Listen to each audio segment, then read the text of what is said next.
tant qu'artisans locaux, le plus gros problème qu'on a en ce moment, c'est de trouver notre clientèle. Voilà, parce que le chocolat artisanal, il est beaucoup plus cher que le chocolat industriel.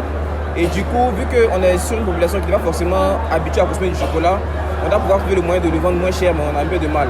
Du coup, on se penche vers une niche, que le chocolat soit de moyenne gamme ou haut de gamme. Parce que je me dis que tout ce qui est chocolat artisanal, il est plutôt accessible dans les hôtels, à l'aéroport ou dans des épiceries fines. Voilà. Moi, précisément, je suis dans l'art.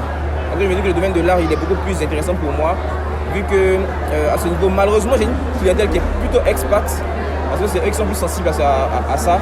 Et voilà. Mais je pense qu'avec le temps, on essaie de trouver des produits grand public.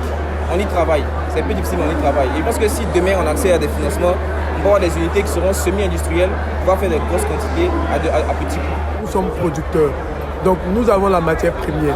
La grande difficulté, c'est la machine. Nous avons un problème de machinerie. Les machines, ça a coût de milliards. Donc nous demandons à l'État ivoirien de vraiment nous soutenir en facilitant les prêts bancaires pour pouvoir mettre ces unités en place. Malgré cette difficulté-là, vous récoltez quand même des lauriers. Récemment, oui. On a été primé quelque part. Absolument. À Paris, nous avons été meilleur chocolat du monde au Salon de l'agriculture de Paris 2022. Nous faisons de sorte que les Ivoiriens deviennent des consommateurs du cacao ivoirien. Parce que généralement, nous sommes le premier producteur mondial du cacao, mais nous ne sommes pas le premier consommateur.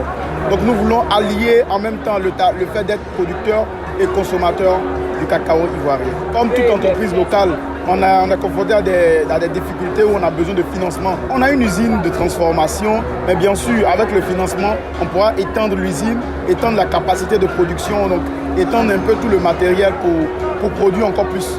Est-ce que les banques font des difficultés par rapport à des... Oui, bien sûr, les banques, ça traîne un peu, tout ça, donc voilà quoi.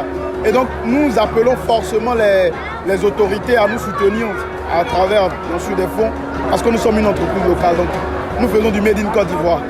Avec le cacao, je fais des crèmes, des chantilly, des laits, pour des soins corporels et aussi pour l'entretien capillaire. Les produits commencent à se faire connaître parce que quand même je suis là il y a à peu près 2 ans et je bataille pour que les produits puissent se faire connaître et surtout faire connaître la matière première locale qui est vraiment très importante, qui a beaucoup de vertus pour l'entretien et le soin corporel dans le cosmétique, qui a sa place dans le cosmétique. J'ai besoin de financement, comme tout bon entrepreneur qui veut grandir dans son activité, j'ai besoin de financement surtout, voilà, pour pouvoir produire en grande quantité.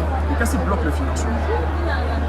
C'est les banques, on va dire. Chères banques et tout, aidez-nous, soutenez-nous à faire connaître la matière première locale en dehors de la Côte d'Ivoire, partout dans le monde, parce que ça a sa place dans le cosmétique.